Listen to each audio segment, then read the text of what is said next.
Di bulan suci Ramadan tidak ada ketaatan yang bertambah dan tidak ada kemaksiatan, perbuatan dosanya yang berkurang. Sama saja, gak ada pengagungan dalam hatinya terhadap bulan suci Ramadan. Padahal Allah Subhanahu wa taala di dalam surah Al-Hajj menyampaikan, "Wa may yu'azzim sya'airallah fa innaha min taqwal qulub." Orang yang mengagungkan syiar Allah, di antaranya bulan suci Ramadan adalah di antara syiar Allah. Barang siapa mengagungkan bulan suci Ramadan, memakmurkan bulan suci Ramadan dengan qiyamul lail, dengan baca Quran dan amal-amal soleh yang lainnya, fa innaha min taqwal qulub, maka orang tersebut ada ketakwaan dalam hatinya, tanda masih ada ketakwaan dalam hati. Jamaah sekalian dimuliakan oleh Allah Subhanahu wa taala, Nabi Muhammad sallallahu alaihi wasallam pernah bersabda, "As-salawatul khams," salat 5 waktu, "wal jumu'atu ilal jumu'ati," salat Jumat kepada salat Jumat berikutnya, "wa ramadhanu ila ramadhana," Ramadan kepada Ramadan berikutnya, "mukaffiratun lima bainahunna." Itu salat kepada salat berikutnya, Jumat kepada Jumat berikutnya, Ramadan kepada Ramadan berikutnya, itu punya fungsi menghapus dosa-dosa yang dilakukan antara Ramadan dengan Ramadan. Idza jutunibat al-kabair, apabila dosa besar itu dijauhi. In tajtanibu kaba'ira ma tunhauna anhu nukaffir ankum sayyi'atikum wa nudkhilkum mudkhalan karima.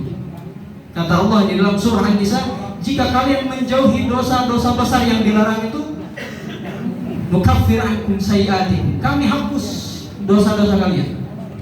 Kata para ulama, yang dihapus dosa yang mana? Dosa yang kecil, bukan dosa yang besar. Kita puasa bulan suci Ramadan, insya Allah dosa-dosa kecil kita diampuni oleh Allah Subhanahu wa taala. Jamaah sekalian, para ulama di dalam beribadah kepada Allah Subhanahu wa taala, mereka tidak hanya memperhatikan syarat dan rukunnya saja, tidak hanya memperhatikan secara hukum fiqh, sholat kita sah, puasa kita sah, tidak hanya memperhatikan itu. Mereka selalu ada kerisauan di dalam hatinya, apakah ibadahnya itu diterima oleh Allah, apakah tidak. Karena diterimanya satu amal ibadah itu dirahasiakan oleh Allah Subhanahu wa ta'ala. Tetapi pernah di dalam satu ayat Quran ada satu kejadian, Allah memberikan tanda bahwa ibadah seseorang itu diterima oleh Allah Subhanahu wa ta'ala. Itu ada di dalam surah Al-Maidah. Di surah Al-Maidah Allah Subhanahu wa ta'ala berfirman, "Watlu 'alaihim," kisahkan wahai Muhammad kepada mereka, kepada umatmu, "naba'a bani Adam bil haqq," tentang kisah dua anak Adam, yaitu Qabil dan Habil. Dengan hak, jadi kisah mereka itu hak, benar, kisah mereka itu benar-benar terjadi. In qarraba qurbanan, ketika keduanya itu berkurban. Ini Habil ini seorang peternak, ya, jadi dia mengorbankan hewan ternaknya. Sedangkan Qabil ini petani yang mengorbankan hasil pertaniannya. Fatuqbila min ahadihima, tetapi yang diterima hanya salah satunya saja. Yang diterima hanya korbannya Habil. Walam yutaqabbal minal akhar, sedangkan kurbannya dari Qabil ini tidak diterima. Di akhir ayat Allah sampaikan, "Innama yataqabbalullahu minal muttaqin." Allah hanya menerima amal dari orang yang bertakwa, orang yang ikhlas karena Allah Subhanahu wa taala. Maka kita di bulan suci Ramadan mau dapat ampunan Allah, mau dapat limpahan rahmat dari Allah Subhanahu wa taala yang amat banyak di bulan suci Ramadan ini, maka kita berusaha secara zahir kita sempurnakan rukun dan syaratnya. Tapi secara batiniah kita bersihkan hati kita daripada hasud, dengki, daripada penyakit-penyakit hati. Kita hiasi hati kita dengan keikhlasan. Ketika sholat, ketika baca Quran, niatkan semata-mata karena Allah Subhanahu wa taala.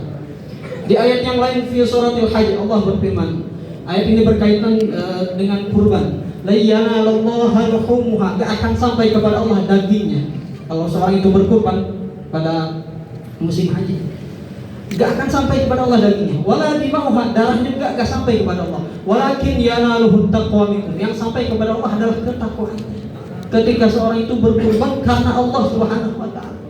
Maka begitu pula kalau kita ingin ibadah puasa kita diterima, maka niatkan karena Allah Subhanahu wa taala, imanan wa ihtisaban. Karena dasar keimanan, keyakinan kepada Allah Subhanahu wa taala dan benar-benar mengharapkan ridhonya Allah Subhanahu wa taala.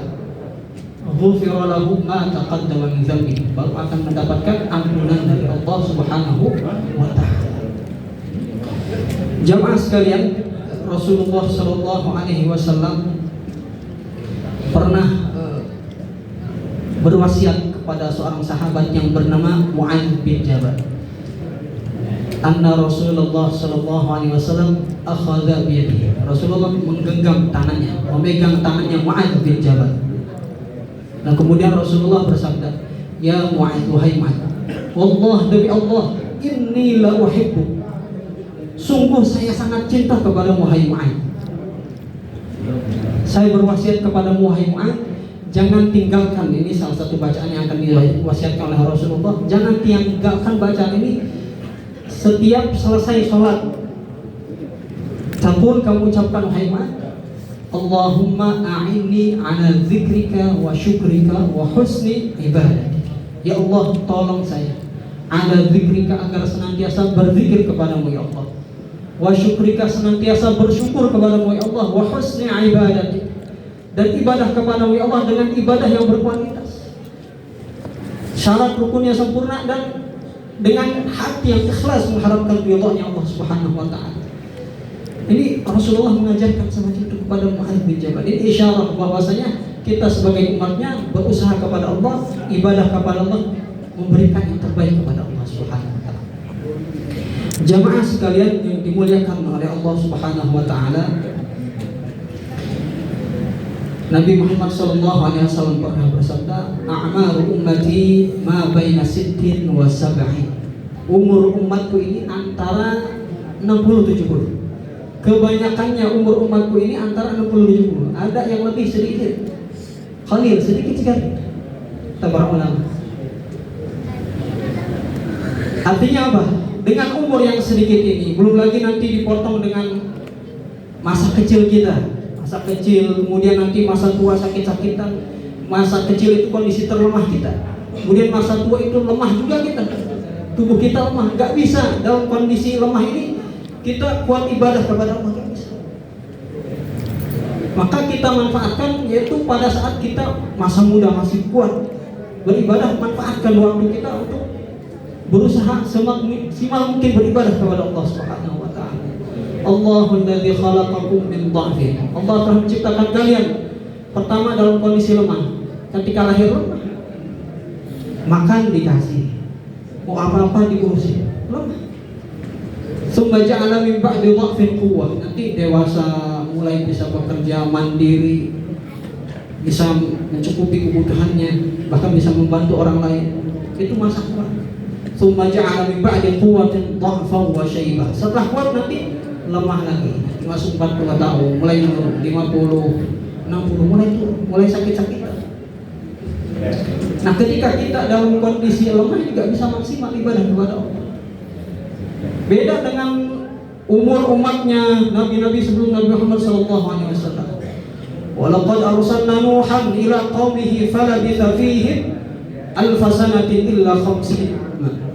Nabi Nuh itu berdakwah, dakwahnya saja alf sanatin illa 50 ama, 950 tahun, berarti umurnya lebih.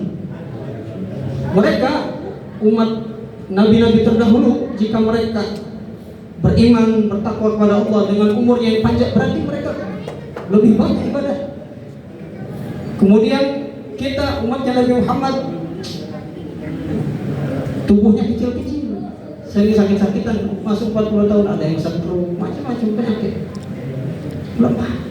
Sedangkan umur umatnya Nabi terdahulu, Allah sampaikan di suratul Fussilat, wa amma 'ad kaum 'ad fastakbaru fil ard, mereka sombong di muka bumi, di atas muka bumi sombong.